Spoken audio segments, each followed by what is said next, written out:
இயேசுவுக்கே புகழ். இன்றைய தியானத்திற்கான இறை வார்த்தைகள் மார்க்கு 4வது அதிகாரம், திருப்பாடல் 51 மற்றும் 2 சாமுவேல் 12வது அதிகாரத்திலிருந்து.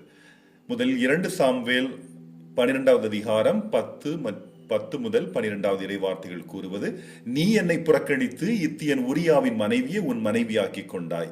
இதோ ஆண்டவர் இவ்வாறு கூறுகிறார்: உன் குடும்பத்தினின்றே நான் உனக்கு தீங்கை வரவழைப்பேன். உன் கண்கள் காண உன் மனைவியரை உனக்கு அடுத்திருப்பவனிடம் ஒப்புவிப்பேன். அவன் பட்ட பகலில் உன் மனைவியரோடு படுத்திருப்பான். நீ மறைவில் செய்ததை அனைத்து இஸ்ரவேலும் காணுமாறு நான் பட்ட பகலில் நிகழச் செய்வேன் என்று கூறினார்.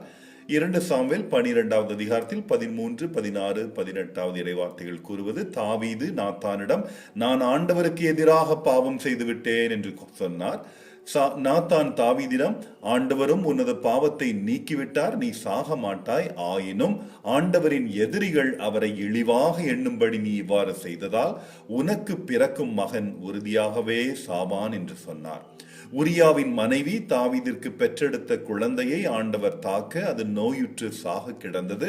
தாவீது அக்குழந்தைக்காக ஆண்டவரிடம் மன்றாடினார். உண்ணா நோன்பு மேற்கொண்டு உள்ளே சென்று இரவெல்லாம் தரையில் படுத்து கிடந்தார். பின் 7வது நாள் குழந்தை இறந்தது. திருப்பாடல் 51 10 முதல் 12 வரை உள்ள இறை வார்த்தைகள்: கடவுளே, தூயதோர் உள்ளத்தை என்னுள்ளே படைத்தருளும். உறுதி தரும் ஆவியை, புதுப்பிக்கும் ஆவியை என்னுள்ளே உருவாக்கியருளும். உமது முன்னிலையிலிருந்து என்னை தள்ளிவிடாதேயும். உமது தூய ஆவியை என்னிடமிருந்து எடுத்து விடாதேயும். மீட்பின் மகிழ்ச்சியை மீண்டும் எனக்கு அளித்தருளும். தன்னார்வ மனம் தந்து என்னை தாங்கியருளும். திருப்பாடல் 51 13 முதல் 14வது இறைவார்த்தைகள்: குற்றம் செய்தோருக்கு வழிகளை கற்பிப்பேன். பாவிகள் உம்மை நோக்கி திரும்புவர். கடவுளே, எனது மீட்பின் கடவுளே, இரத்த பழியினின்று என்னை விடுவித்தருளும். அப்பொழுது என் நா உமது நீதியை முன்னிட்டு பாடும். மார்க்கு 4வது அதிகாரத்தில் 37 முதல் 40வது இறைவார்த்தைகள் கூறுவது: ஒரு பெரும் புயல் அடித்தது. அலைகள் படகின் மேல் தொடர்ந்து மோத அது தண்ணீரால் நிரம்பிக் கொண்டிருந்தது. இயேசு படகின் பிற்பகுதியில் தலையணை வைத்து தூங்கிக் கொண்டிருந்தார்.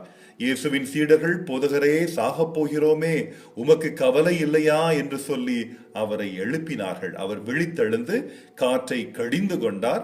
கடலை நோக்கி, இறையாதே, அமைதியாயிரு என்றார். காற்று அடங்கியது, மிகுந்த அமைதி உண்டாயிற்று. பின் அவர் அவர்களை நோக்கி, ஏன் அஞ்சுகிறீர்கள்? உங்களுக்கு இன்னும் நம்பிக்கை இல்லையா என்று கேட்டார். ஆமென்.